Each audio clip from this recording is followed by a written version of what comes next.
ಎಲ್ಲ SLC ವಿದ್ಯಾರ್ಥಿಗಳೇ ಹಾಗೂ ಪೋಷಕರೇ ಉದ್ಯೋಗ ಒಂದು ಯೂಟ್ಯೂಬ್ ಚಾನಲ್ಗೆ ಸ್ವಾಗತ. SLC ರಿಸಲ್ಟ್ಸ್ ಬಂದಾಯ್ತು.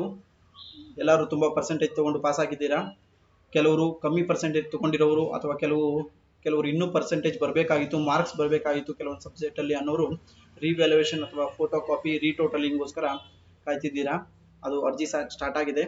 ಹೇಗೆ ಅರ್ಜಿ ಸಲ್ಲಿಸೋದು ಅನ್ನೋದ್ರ ಬಗ್ಗೆ ಸಂಪೂರ್ಣ ಮಾಹಿತಿನ ತಿಳಿಸ್ಕೊಡ್ತೀನಿ. ಹೇಗೆ ಪೇಮೆಂಟ್ ಮಾಡಬೇಕು ಮತ್ತೆ ಹೇಗೆ ಅರ್ಜಿನ ಸಲ್ಲಿಸಬೇಕು ಸಂಪೂರ್ಣ ವಿವರವನ್ನ ಈ ವಿಡಿಯೋದಲ್ಲಿ ನಿಮಗೆ ತಿಳಿಸ್ಕೊಡ್ತೀನಿ. ಯಾರು ಸ್ಕಿಪ್ ಮಾಡದೆ ಪೂರ್ತಿಯಾಗಿ ವಿಡಿಯೋ ನೋಡಿ. ಯಾರೆಲ್ಲ ಇನ್ನೂ ನನ್ನ ಚಾನಲ್ಗೆ ಸಬ್ಸ್ಕ್ರೈಬ್ ಆಗಿಲ್ವೋ ದಯವಿಟ್ಟು ಸಬ್ಸ್ಕ್ರೈಬ್ ಆಗಿ. ಇಲ್ಲಿ ನಿಮಗೆ ಸ್ಕ್ರೀನ್ ಮೇಲೆ ಕಾಣಿಸ್ತಿರ್ಬೋದು. ಈ ವೆಬ್ಸೈಟ್ ನಲ್ಲಿ ನೀವು ಅರ್ಜಿನ ಸಲ್ಲಿಸಬೇಕಾಗುತ್ತೆ. ವೆಬ್ಸೈಟ್ ಹೆಸರು ಬಂದು keab.karnataka.gov.in. ಈ ವೆಬ್ಸೈಟ್ ಅನ್ನ ಓಪನ್ ಮಾಡಬೇಕಾಗುತ್ತೆ. ಗೂಗಲ್ ಅಲ್ಲಿ KSEAB ಅಂತ ಟೈಪ್ ಮಾಡಿದ್ರು ಕೂಡ ಪೇಜ್ ಓಪನ್ ಆಗುತ್ತೆ. ಈ ರೀತಿಯಾಗಿ ಕಾಣಿಸುತ್ತೆ. ಇಲ್ಲಿ ನಿಮಗೆ ವೈಟ್ ಕಲರ್ ಕಾಣಿಸಬಹುದು. SLC ಸ್ಟೂಡೆಂಟ್ ಕಾರ್ನರ್ ಅಂತ ಇದೆಯಲ್ಲ, ಇದ್ರ ಮೇಲೆ ನೀವು ಕ್ಲಿಕ್ ಮಾಡಬೇಕಾಗುತ್ತೆ. ಕ್ಲಿಕ್ ಮಾಡಿದಾಗ ಈ ರೀತಿಯಾದ ಪೇಜ್ ಓಪನ್ ಆಗುತ್ತೆ. ಇಲ್ಲಿ ನಿಮಗೆ SLC 2026 ಪರೀಕ್ಷೆ 1ರ ಉತ್ತರ ಪತ್ರಿಕೆಗಳ ಸ್ಕ್ಯಾನ್ ಪ್ರತಿ ಮರು ಎಣಿಕೆ ಮೌಲ್ಯಮಾಪನ ಅಂತ ಕಾಣಿಸ್ತಿದೆ. ಇಲ್ಲಿ ನೀವು ಕ್ಲಿಕ್ ಹಿಯರ್ ಅಂತ ಕ್ಲಿಕ್ ಮಾಡಬೇಕಾಗುತ್ತೆ. ತದನಂತರ ಈ ರೀತಿಯಾದ ಪೇಜ್ ಓಪನ್ ಆಗುತ್ತೆ. ಅಪ್ಲಿಕೇಶನ್ ಆಲ್ರೆಡಿ 23/4/2026 ಪ್ರಾರಂಭವಾಗಿದೆ. ಫೋಟೋ ಕಾಪಿಗೋಸ್ಕರ ರಿವ್ಯಾಲ್ಯೂಯೇಷನ್ ಎಲ್ಲ ಆಮೇಲೆ ಆಗಬೇಕಾಗುತ್ತೆ. ಎಲ್ಲರೂ ಕೂಡ ಫೋಟೋ ಕಾಪಿ ಅಂದ್ರೆ ನೀವು ಬರೆದಿರುವಂತಹ ಉತ್ತರ ಪತ್ರವನ್ನು ಫಸ್ಟ್ ತಗೊಬೇಕಾಗುತ್ತೆ. ತದನಂತರ ರಿವ್ಯಾಲ್ಯೂಯೇಷನ್ ಅಥವಾ ರೀಟೋಟಲಿಂಗ್ಗೆ ಹೋಗಬೇಕಾಗುತ್ತೆ. ಫೋಟೋ ಕಾಪಿ ತಗೊಬೇಕು ಅಂದ್ರೆ 23ರಿಂದ 26ರವರೆಗೂ ಸಮಯ ಇದೆ. ಅಲ್ಲಿವರೆಗೂ ನೀವು ಅರ್ಜಿನ ಸಲ್ಲಿಸಬಹುದು. ನೀವು ಅರ್ಜಿ ಸಲ್ಲಿಸಿದ 2 ದಿನ ಅಥವಾ 3 ದಿನದೊಳಗಡೆ ನಿಮ್ಮ ಪೇಪರ್ ಆನ್ಲೈನ್ ಅಲ್ಲಿ ಅಪ್ಲೋಡ್ ಆಗುತ್ತೆ. ಪ್ರಿಂಟ್ಔಟ್ ತಗೊಂಡು ಅದನ್ನ ವೆರಿಫಿಕೇಶನ್ ನಿಮ್ಮ ಟೀಚರ್ಸ್ ಹತ್ರ ಇಲ್ಲ ನೀವೇ ನೋಡಿಕೊಂಡು ಯಾವ್ದಾನ ಮಾರ್ಕ್ಸ್ ಬರೋಂಗಿದ್ರೆ ರಿವ್ಯಾಲ್ಯೂಯೇಷನ್ಗೆ ಮುಂದೆ ಹೋಗಬಹುದಾಗಿರ್ತದೆ. ಹಾಗೆ ರೀಟೋಟಲಿಂಗು ಕೂಡ ಹೋಗ್ಬೋದು. ರೀಟೋಟಲಿಂಗ್ ಸ್ಟಾರ್ಟ್ ಮತ್ತೆ ರಿವ್ಯಾಲ್ಯೂಯೇಷನ್ ಸ್ಟಾರ್ಟ್ ಎರಡು ಒಂದೇ ದಿನ ಪ್ರಾರಂಭವಾಗುತ್ತೆ. 28/4/2026 ಪ್ರಾರಂಭವಾಗುತ್ತೆ. ಕೊನೆಯ ದಿನಾಂಕ ಬಂದು 4/5/2026 ಕೊನೆಗೊಳ್ಳಲಿದೆ.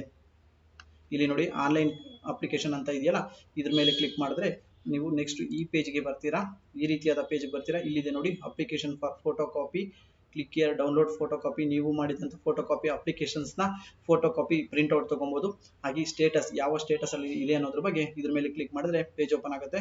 ರಿವ್ಯಾಲ್ಯೂಯೇಷನ್ ರೀಟೋಟಲಿಂಗ್ ಇನ್ನೂ ಓಪನ್ ಆಗಿಲ್ಲ. ಅದು 28ನೇ ತಾರೀಕಿಂದ ಓಪನ್ ಆಗುತ್ತೆ. ಈ ರೀತಿಯಾದ ಪೇಜ್ ಅನ್ನ ಕ್ಲಿಕ್ ಮಾಡಿದಾಗ ನಿಮಗೆ ಬರುವಂತದ್ದು ಈ ರೀತಿಯಾದ ಪೇಜ್ ಓಪನ್ ಆಗುತ್ತೆ. ಇಲ್ಲಿ ನಿಮ್ಮ ರಿಜಿಸ್ಟರ್ ನಂಬರ್ ಅನ್ನ ಎಂಟ್ರಿ ಮಾಡಬೇಕು. ರಿಜಿಸ್ಟರ್ ನಂಬರ್ ಅನ್ನ ಎಂಟ್ರಿ ಮಾಡಿ ವ್ಯೂ ಅಂತ ಕ್ಲಿಕ್ ಮಾಡಬೇಕಾಗುತ್ತೆ. ವ್ಯೂ ಅಂತ ಕ್ಲಿಕ್ ಮಾಡಿದಾಗ ಈ ರೀತಿಯಾದ ಪೇಜ್ ಓಪನ್ ಆಗುತ್ತೆ. ನಿಮಗೆ ನೀಟಾಗಿ ಕಾಣಿಸ್ತಿರ್ಬೋದು. ಇಲ್ಲಿ ನಿಮ್ಮ ರಿಜಿಸ್ಟರ್ ನಂಬರ್ ಕಾಣಿಸುತ್ತೆ. ಹಾಗೆ ಯಾವ ಇಯರ್ ಅಲ್ಲಿ ಎಕ್ಸಾಮ್ ಬರ್ದಿದ್ದು, ಫೋಟೋ ಕಾಪಿ, ಹೆಸರು, ತಂದೆ ತಾಯಿ ಹೆಸರು, ನಿಮ್ಮ ಹೆಸರು, ಸ್ಕೂಲ್ ಕೋಡು, ಹಾಗೆ ಎಷ್ಟು ಮಾರ್ಕ್ಸ್ ತಗೊಂಡಿದ್ದೀರಾ, ಸೆಂಟರ್ ಕೋಡು, ಆಮೇಲೆ ಯಾವ ಸಬ್ಜೆಕ್ಟ್ಸ್ ಅಲ್ಲಿ ಎಷ್ಟೆಷ್ಟು ಮಾರ್ಕ್ಸ್ ತಗೊಂಡಿದ್ದೀರಾ ಅನ್ನೋದ್ರ ಬಗ್ಗೆ ಸಂಪೂರ್ಣ ಮಾಹಿತಿ ತೋರಿಸುತ್ತೆ ಇಲ್ಲಿ. ಅದ್ರ ಮೇಲೆ ಇಲ್ಲಿ SR ನೋ ಅಂತ ಆಪ್ಷನ್ಸ್ ಇರುತ್ತೆ. ನೀವು ಯಾವ ಸಬ್ಜೆಕ್ಟ್ಸ್ ಅನ್ನ ಹಾಕ್ಬೇಕು ಅನ್ನೋದಾದ್ರೆ ಆ ಸಬ್ಜೆಕ್ಟ್ಸ್ ನ ಇಂಗ್ಲಿಷ್ ಹಾಕ್ಬೇಕು ಅಂದ್ರೆ ಎಸ್ ಅಂತ ಕ್ಲಿಕ್ ಮಾಡಬೇಕು. ಒಂದು ಸಬ್ಜೆಕ್ಟ್ಸ್ಗೆ 400 ರೂಪಾಯಿ ಇರುತ್ತೆ ಫೋಟೋ ಕಾಪಿಗೋಸ್ಕರ. ಅದ್ರ ಮೇಲೆ ಕ್ಲಿಕ್ ಮಾಡಿ. ಹಾಗೆ ಮ್ಯಾಕ್ಸ್ ಮೇಲೆ ಇದ್ರೆ ಮ್ಯಾಕ್ಸ್ ಎಷ್ಟು ಸಬ್ಜೆಕ್ಟ್ಸ್ ಬೇಕಾದ್ರೂ ನೀವು ಫೋಟೋ ಕಾಪಿನ ತಗೊಬಹುದಾಗಿರ್ತದೆ. ಎಸ್ ಅಂತ ಎಲ್ಲ ಕ್ಲಿಕ್ ಮಾಡಾದ್ಮೇಲೆ ನಿಮ್ಗೆ ಎಷ್ಟು ಸಬ್ಜೆಕ್ಟ್ಸ್ ಬೇಕೋ ಅಷ್ಟು ಸಬ್ಜೆಕ್ಟ್ಸ್ ನ ಹಾಕಿದ್ರೆ ಟೋಟಲ್ ಅಮೌಂಟ್ ಇಲ್ಲಿ ತೋರಿಸುತ್ತೆ. ಆಮೇಲೆ ನಿಮ್ಮ ಮೊಬೈಲ್ ನಂಬರು ಹಾಗೆ ಇಮೇಲ್ ಐ ಡಿನ ಎಂಟ್ರಿ ಮಾಡಬೇಕಾಗುತ್ತೆ. ಇಮೇಲ್ ಐ ಡಿನ ಮತ್ತೆ ಮೊಬೈಲ್ ನಂಬರ್ ಅನ್ನ ಎಂಟ್ರಿ ಮಾಡಿ ನಿಮ್ಮ ವಿಳಾಸವನ್ನ ಹಾಕಬೇಕು, ತಾಲೂಕನ್ನ ಎಂಟ್ರಿ ಮಾಡಬೇಕು, ಹಾಗೆ ಪಿನ್ ಕೋಡ್ ಅನ್ನ ಎಂಟ್ರಿ ಮಾಡಬೇಕು. ಇಷ್ಟನ್ನ ಎಂಟ್ರಿ ಮಾಡಿದ್ಮೇಲೆ ಜನರೇಟ್ OTP ಅಂತ ಬರುತ್ತೆ. OTP ಬರುತ್ತೆ. OTP ನ ನಿಮ್ಮ ಮೊಬೈಲ್ ಯಾವ ಮೊಬೈಲ್ ನಂಬರ್ ಅನ್ನ ಕೊಟ್ಟಿರ್ತೀರೋ ಆ ಮೊಬೈಲ್ ನಂಬರ್ಗೆ OTP ಬರುತ್ತೆ. OTP ಬಂದು ಆಲ್ಫಾಬೆಟ್ ಲೆಟರ್ ಮತ್ತೆ ನಂಬರ್ಸ್ ಮುಖಾಂತರ ಇರುತ್ತೆ.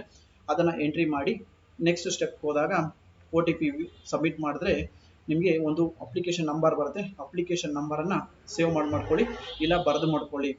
ಅದಾದ ನಂತರ ನೆಕ್ಸ್ಟ್ ಮೇಕ್ ಪೇಮೆಂಟ್ ಅಂತ ಬರುತ್ತೆ. ಮೇಕ್ ಪೇಮೆಂಟ್ ಹೋದಾಗ ಮೇಕ್ ಪೇಮೆಂಟ್ ಅಲ್ಲಿ ಮತ್ತೊಮ್ಮೆ ವೆರಿಫಿಕೇಶನ್ಗೋಸ್ಕರ ಪೇಜ್ ಓಪನ್ ಆಗುತ್ತೆ. ಇಲ್ಲಿ ನಿಮ್ಮ ಅಡ್ರೆಸ್ಸು ಮತ್ತೆ ನಿಮ್ಮ ಅಪ್ಲಿಕೇಶನ್ ನಂಬರು ಈ ರೀತಿಯಾದ ಮೇಕ್ ಪೇಮೆಂಟ್ ಅಂತ ಬರುತ್ತೆ. ಇಲ್ಲಿ ಮೇಕ್ ಪೇಮೆಂಟ್ ಮೇಲೆ ಕ್ಲಿಕ್ ಮಾಡಿದ್ರೆ 2 ರೀತಿಯಾದ ಪೇಮೆಂಟ್ ಮಾಡ್ಬೋದು. ಒಂದು ಬೆಂಗಳೂರು ಅಥವಾ ಕರ್ನಾಟಕವನ್ನಲ್ಲಿ ಹೋಗಿ ಚಲನ್ ತಗೊಂಡು ಪೇಮೆಂಟ್ ಅನ್ನ ಮಾಡ್ಬೋದು. ಇಲ್ಲ ಅಂದ್ರೆ ಆನ್ಲೈನ್ ಮುಖಾಂತರನೇ ಪೇಮೆಂಟ್ ಅನ್ನ ಮಾಡಿ ಆನ್ಲೈನ್ ಅನ್ನೇ ಪ್ರಿಫರ್ ಮಾಡಿ. ಯಾಕೆಂದ್ರೆ ಆನ್ಲೈನ್ ಪೇಮೆಂಟ್ ಮಾಡಿದ ತಕ್ಷಣ ನಿಮಗೆ ಚಲನ್ ಬಂದ್ಬಿಡುತ್ತೆ. ಬೇಗ ಕೂಡ ಡಾಕ್ಯುಮೆಂಟ್ಸ್ ಅಪ್ಲೋಡ್ ಆಗುತ್ತೆ. ನೀವು ಅದನ್ನ ಪ್ರಿಂಟ್ಔಟ್ ತಗೊಂಡು ನಿಮ್ಮ ಶಾಲಾ ಟೀಚರ್ ಆಗಲಿ ನೀವೇ ಕೂಡ ವೆರಿಫಿಕೇಶನ್ ಮಾಡಿಕೊಂಡು ಮಾರ್ಕ್ಸ್ ಏನಾದ್ರು ಬರೋದಿದ್ರೆ 28ನೇ ತಾರೀಕಿನ ನಂತರ ರೀಟೋಟಲಿಂಗ್ ಅಥವಾ ರಿವ್ಯಾಲ್ಯೂಯೇಷನ್ಗೆ ಮುಂದುವರಿಯಬಹುದಾಗಿರುತ್ತದೆ. ಈ ವಿಡಿಯೋ ನಿಮ್ಗೆಲ್ಲರಿಗೂ ಉಪಯುಕ್ತ ಆಗಿದೆ ಅನ್ಕೊಂತೀನಿ. ಯಾರೆಲ್ಲ ಇನ್ನೂ ನನ್ನ ಚಾನಲ್ಗೆ ಸಬ್ಸ್ಕ್ರೈಬ್ ಆಗಿಲ್ವೋ ದಯವಿಟ್ಟು ಸಬ್ಸ್ಕ್ರೈಬ್ ಆಗಿ. Thank you.